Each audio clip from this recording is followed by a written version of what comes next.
This film was made to document the careful thought, research and attention to detail that could be needed even in the earliest stages of working on the listed building, well before carrying out any repair, renovation or changes.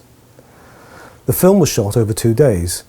Day 1, in May 2018, was the first day on site for the recording team. Day 2, in January 2019, was filmed after completion of the historic building appraisal and after the outcome of the request to upgrade the listing of the anchor was known.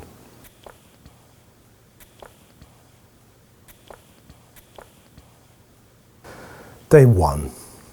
The first stage of the work involved the investigation of the building itself, its form, its construction, materials and features, as well as its heritage context.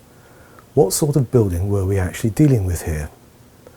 This is the process of producing an historic building appraisal, which, even though based in part on the architect's surveys and plans, in turn then helps to inform both the architect's approach to restoration and change and the subsequent planning application. One of the interesting things about buildings like this, which are not the sort of typical listed buildings that everybody thinks about, they're fairly rough and fairly ready, fairly simple, and you tend to think that you know everything about them as soon as you see them. They're quite straightforward. And one of the interesting things that's happened over the last few months since we started on this project back in May is the amount of information that's been gathered by a team of really expert historians and artists, looking at the building, looking at the way it was used and looking at the narrative of how Stanhope Forbes and his team actually used this building. It's a great project. It's an unusual building. I'd like to say it's a unique building. It probably is in its own way. This is a purpose-built studio. Starts off as one of a number of buildings in this meadow, owned and developed by a local artist, Bateman. But within 10 years, it's the seat of the Stanhope Forbes School of Painting.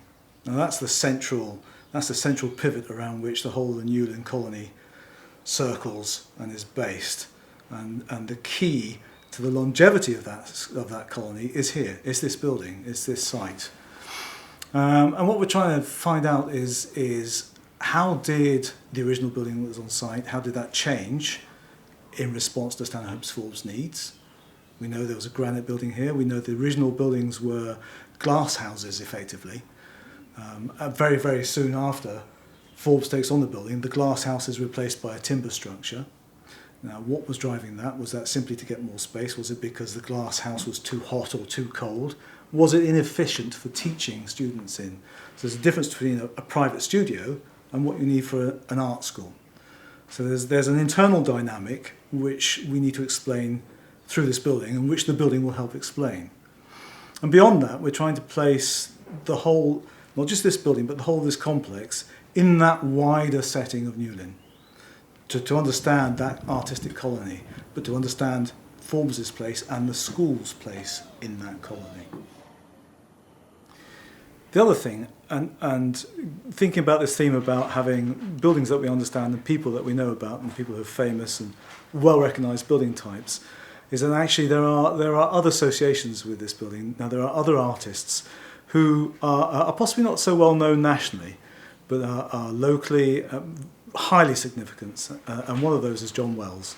And John Wells was a 20th century artist who lived and worked in this studio. And in fact, the owners of the building are the Borlase Smart John Wells Trust. So we're trying to pull out that fame that Newlyn has for the Forbes period and actually say, well, it carried on into the 20th century. And there are some great and seriously interesting artistic figures associated with this building. And that's a wider story which we need to add on to the quite well-known tale of the Forbes School of Painting. So that's the fundamental of the project. That's what we're trying to do. And it is a listed building. And even though, frankly, it looks fairly utilitarian, it's granite, it's timber, it's concrete, it is nonetheless an important document. It's the physical fabric is important. We've got to understand what we're dealing with.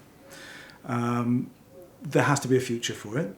So in order to inform that future, we need to get together as much understanding as we can about this building. And because it's listed, we have to treat it with the same respect as we would treat an 18th century manor house or a grand architectural design statement.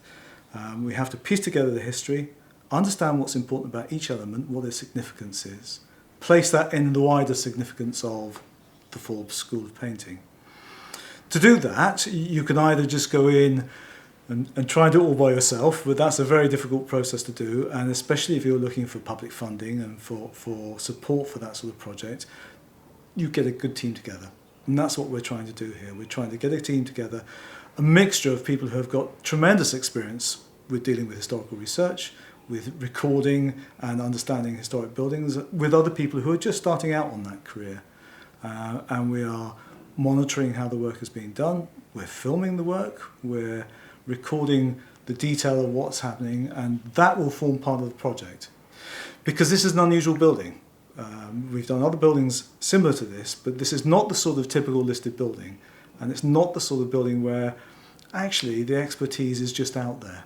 We've got to learn what we're doing step by step, and we're hoping that that in itself will be an education and a tool which can be used elsewhere. Yes, it's been a great privilege to work with others on this project. It's important to get the research done properly, and we've got Dr. Joanna Mattingly doing that, plus Dan Radcliffe is doing some of that. And we're getting closer to discovering the story of how this building fits in, how the characters involved in this building fit into the whole story. But also working with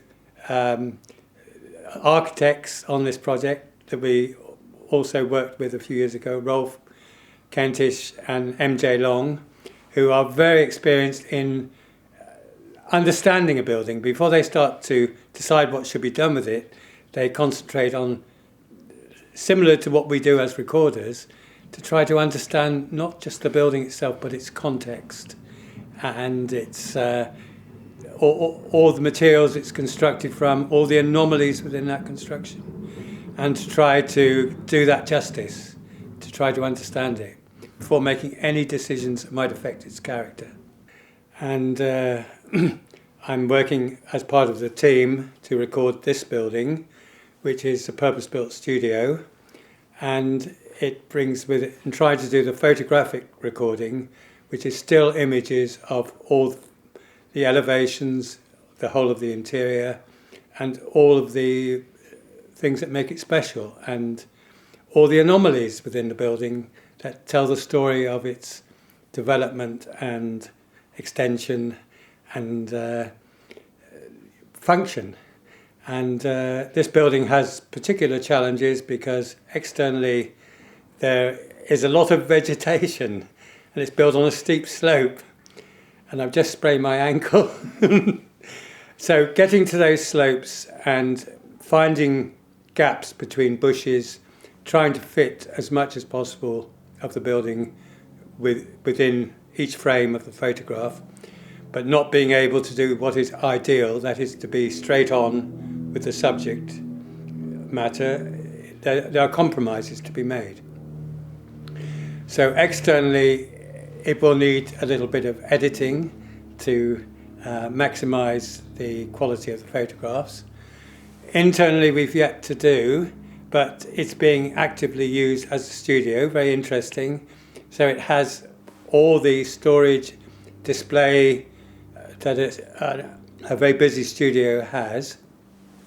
So to see the building through all that is going to require some invention, some adaptation of normal techniques of recording to be able to do the building justice.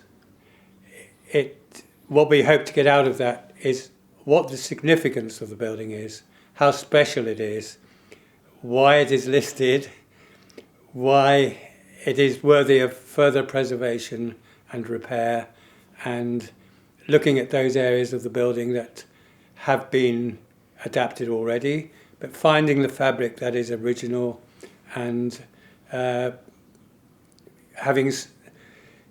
getting the story of the building told through photographs and through other recording methods like drawing, written description, and so on. So far, we've got the site back before the 1889 building of the studios. We've probably got it back to about 1883 3 to 5 time.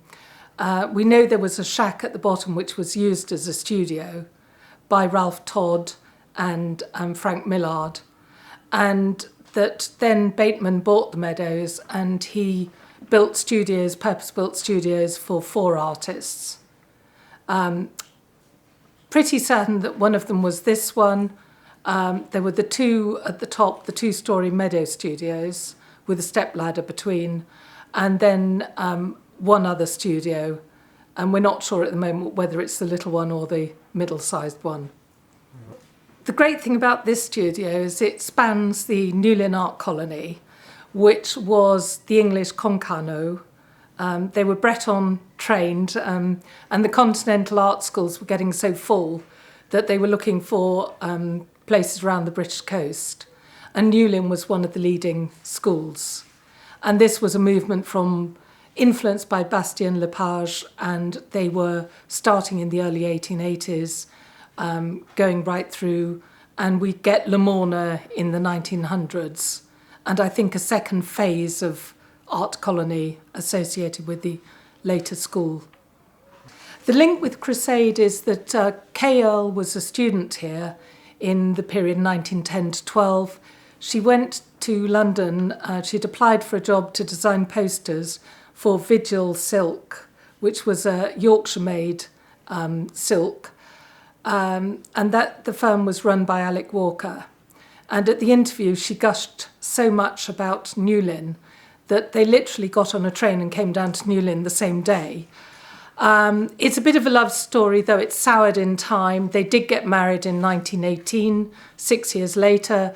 They bought Myrtle Cottage, which had been a residence of art school students like Dod Proctor, Winifred Jesse, who became a famous writer, and others. And they bought some old cottages, turned them into a factory, and they started producing silk, mostly in stripes or spots or plain designs. And Kay Earle, who had been a student here, was the costume designer. So she did the costume designs. And then she had a couple of daughters, and the artists like Harold Harvey and Ernest Proctor, Ernest being a student here, encouraged Walker to do his own designs. I think he initially thought, I'll buy in designs. So he went to Paris, he met Raoul Dufy, who was a contact of Ernest Proctor's, and he then started to do these much more interesting designs, which became very distinctive. It was always a luxury market. They had a line in linen as well as silks, and it was the sort of thing that was sold in outlets in London, Penzance. They even had a branch or an agency in Oslo. So it was, well known, I suppose, with the jet set of that time. Tom Heron was brought in to manage the Crusade business, and he moved it to St Ives. And his son Patrick Heron was one of the leading artists in St Ives, and that links up with Porthmeor Studios. Chris has brought me on board with the rest of the team as somebody who's at the start of his career in the game of recording historic buildings. Really, it's a massive opportunity for me to learn from people like Eric and Nick and now Rolf, listening to the way he talks about an analytical approach to buildings, which is really what it's all about, examining the fabric and learning what we can about the evidence that it comes from. So my background is as an archaeologist. I used to do field archaeology and landscape archaeology. And what I've learned is that in archaeology you can adapt the same techniques to all sorts of different evidential matter. There are still layers. It's just that in buildings the layers can be going that way or they could be coming down, whereas in the field everything's kind of on top of one another. So I think it's more fun, more complicated and stuff. One of my skills is in mapping and what's called geographic information systems. So we're starting to draw on the research that Joe's been doing to locate where the studios are, to start to put those on a map and learn more about how this studio fits in a landscape of other studios around Newlyn. and I'm also interested in what the relationship is between the artists and the people of Newlyn, and the character of the place as a whole. So they came here to take advantage is the wrong word, to record what they saw as a world that were quite vanishing and different from the industrial cities, but where real life and real emotions could be experienced, that whole kind of realist art thing.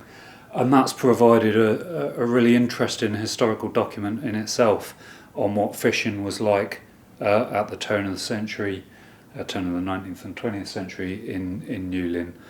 We record in as methodological a way as possible to make sure that there's an order and things aren't forgotten. So I always start at the top and work down. Some people do it the other way up.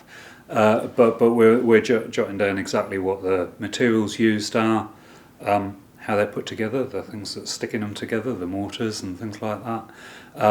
And you're thinking about how a building is lit and supported structurally, but also I heard Rolf earlier talking about the aspect of the light being very important to painters. I've had a lot of friends who have had studios, and I helped build some studios myself a few years ago, and it's just a different kind of building with a different kind of atmosphere and use and stuff.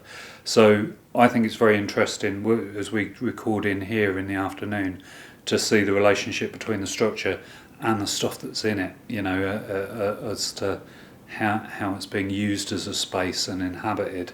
A lot of the times when we go and record buildings, they're empty, they've been stripped out, they're ready to be turned into something else, which is a natural process. But here we're dealing with a building which is just needing a little help on the way in carrying on doing what it's always done, so that's different from the work that I'm usually involved in.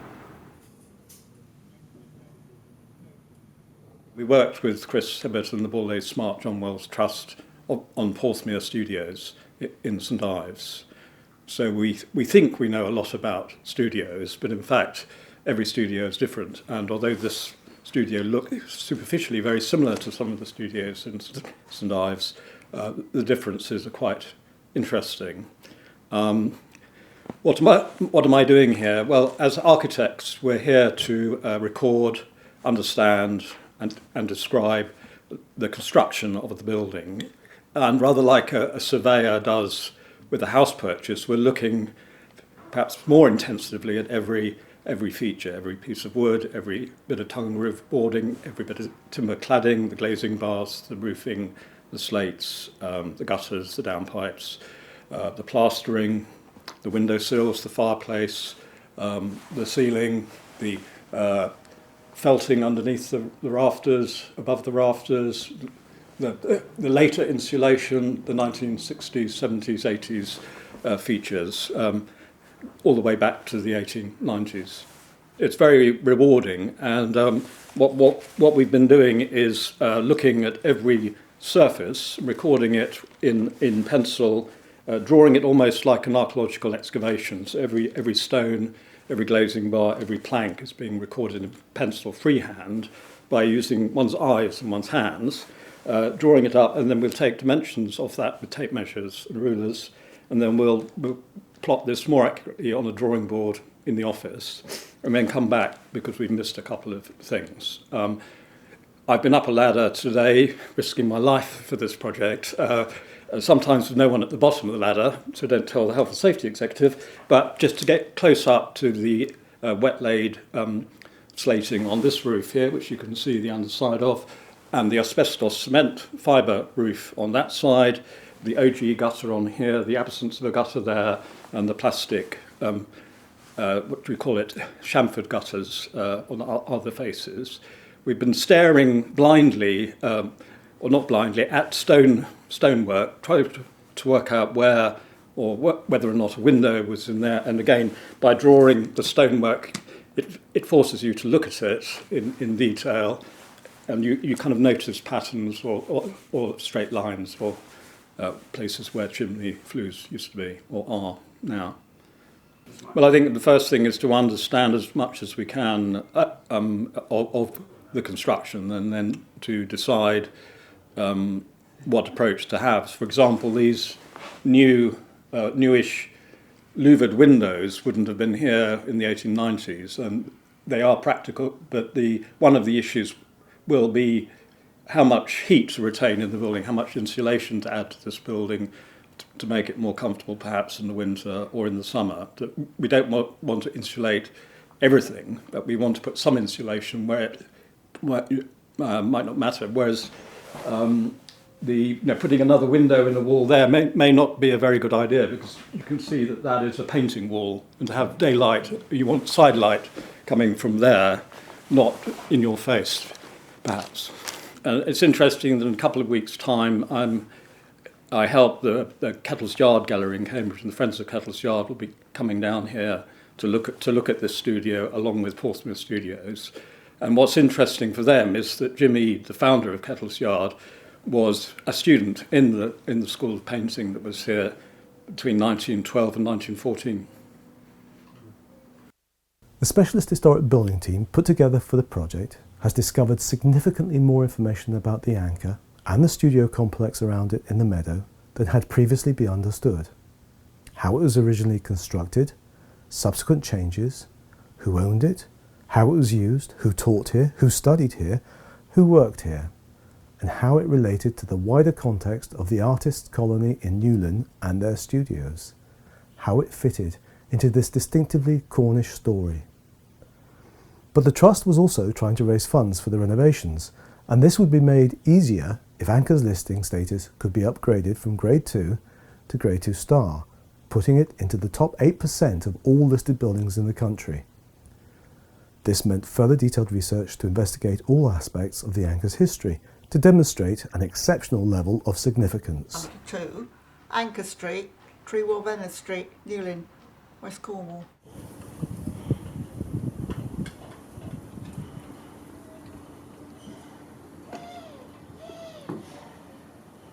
In May, we came here for about 2 days and measured as much as we could in 2 days, looking and measuring, climbing up ladders, shaking things, rattling things, bashing things, finding out how the building was built. And as you've just heard, we have a very solid granite building on one side and a very lightweight, flimsy timber construction, possibly the former greenhouse clad with boards.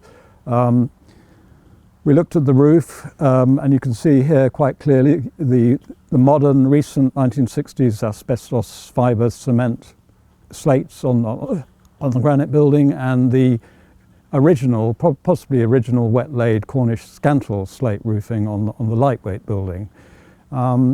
We've come back to the site about 3 or 4 times since May to look in further detail at the construction, and most recently we came with a structural engineer who prodded around and poked and looked at the tie rods and found that they weren't actually tying anything together, and he suggested that we actually swap the roofing materials. So we're going to completely re-roof the building, but in the traditional manner. But the wet-laid scantal slate will be on the solid granite building, and the lighter dry-laid natural Cornish slate, possibly from the Tavillic quarry, will be used on both roofs. One with diminishing courses on the wet-laid slate, and the other with probably standard regular courses. You can see the granite building has been repointed fairly recently in a very unsympathetic cement and sand mortar, and we will try and take that off without damaging the granite, and if we can't, we'll leave it, but if we can, we'll put lime mortar back where it would have been in the first place. On the timber building, we shall also take back some of the rendered panels and replace them with timber, very much as it is today. And we will also retain the corrugated iron as a kind of palimpsest of the 1960s, when probably John Wells applied the corrugated iron. All of the windows and doors will retain, so we'll take all the old lead paint off carefully, repair the timber by piecing in new pieces of wood, and then redecorate them. So what you will see then is virtually what you see now, but smartened up a bit. And things like the eaves details, the guttering, the horrible brown plastic guttering will be replaced with cast iron of a similar profile, a half-round profile, not this sort of box section that we have here now, with round downpipes. And on the conservatory section was actually a piece of what's called OG guttering, which is a kind of shaped guttering, which might have been more sympathetic to the greenhouse construction at the time, so we'll keep that.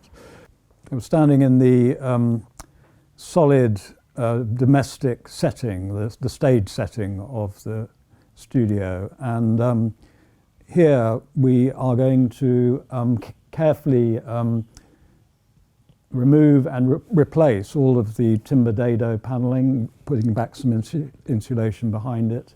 We'll be overhauling the window so that it works, the window works, they slide, and then repairing, keeping as much of the original plaster as we can, repairing it, making it good, and possibly putting some boarding over it to protect it from the artists, from the damage caused by artists who bang nails into the wall to hang pictures quite justifiably.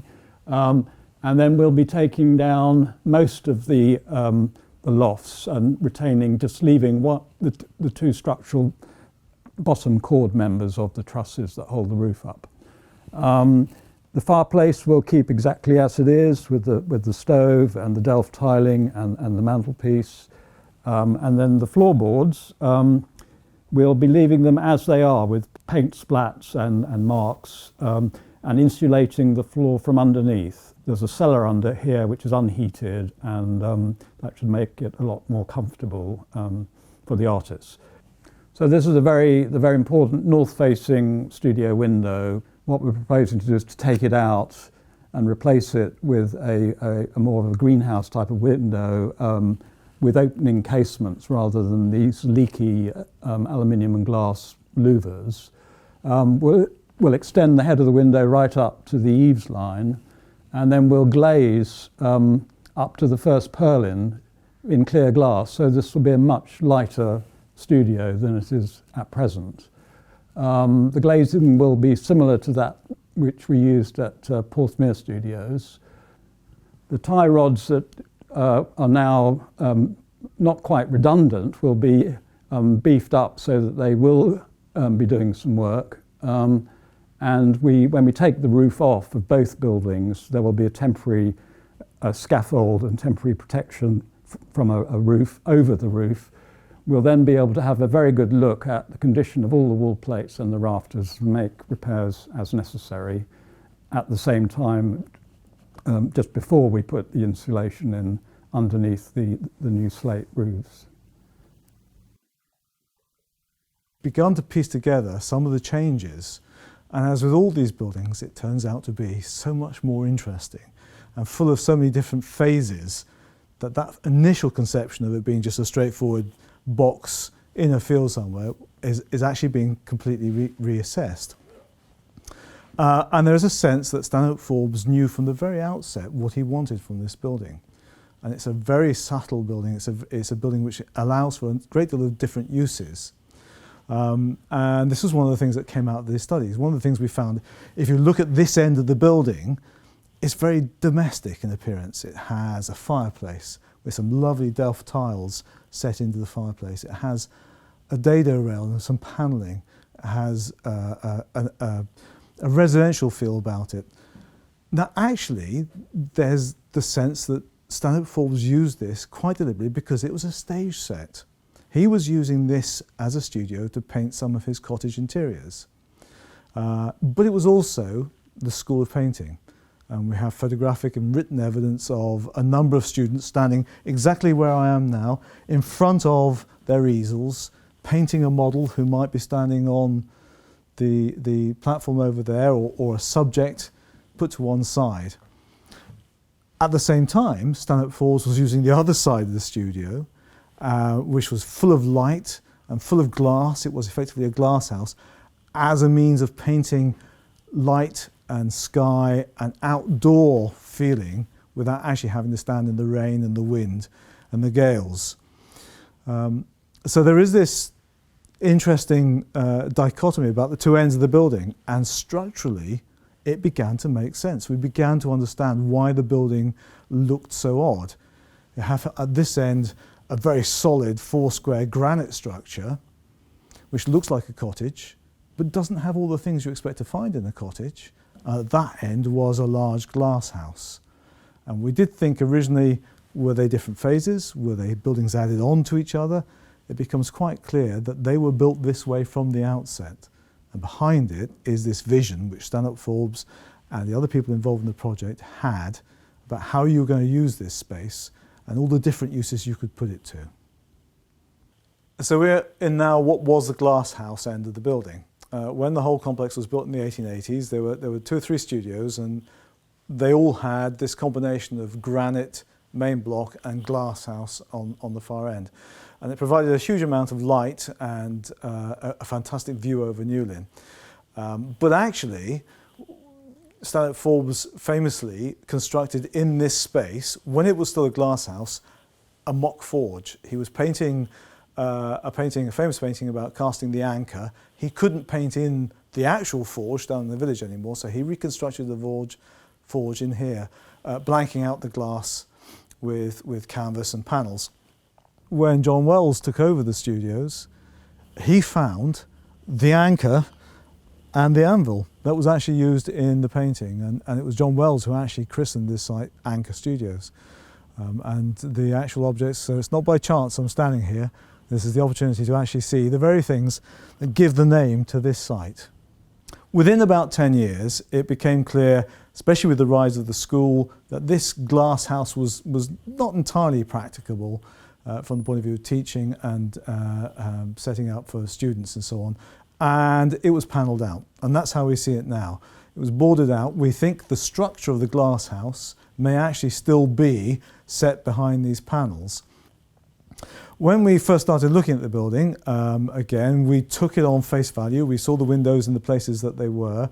We knew the glass house had been boarded out. We weren't expecting to find anything but boarding and cladding on the outside. Clearly, we had the large window looking out over the bay here, but it became clear from analysing the building and from the research that people were doing looking at historic photographs that there was a huge skylight about the same dimension as the window. And it became clear that even when John Wells was using this studio in the 1960s, not only was there the large window, the large skylight, but also the window in the gable end, and you can just see the outline within the boarding of the window. There was a large window still there. And these were features that we hadn't really picked up on until we started doing this analysis. And they're very important in telling this interesting narrative, the way that different studios, different artists have used the space, they've needed different quality of light, they've made alterations to the building, and you can pin it back down to the individual artists using the building. And that close link between the narrative and the building is something which this type of building, perhaps more than your typical listed residential block, really brings that out. It really makes the important connection between the use that that person has with the way the building reveals that evidence. And here, in the end, is the reason why this building is amongst the top 10% of all listed buildings in the country now. It was grade 2 before. It was a grade 2 listed building. It was important. Its importance and interest was recognised. But when you start doing that level of research and you start to find that those really important individual artists have got a direct physical connection with the way the building is now, it elevates its interest. It becomes a document in its own right. It becomes part of the story of Newlyn art. It becomes part of the story of Cornish and national art, and it raises it into that level of importance. This was a journey of discovery for everyone involved and helped build a persuasive case for its exceptional interest, which eventually led to its upgrading to Grade 2 star by Historic England, and this in turn helped secure the funding needed to carry out the renovations.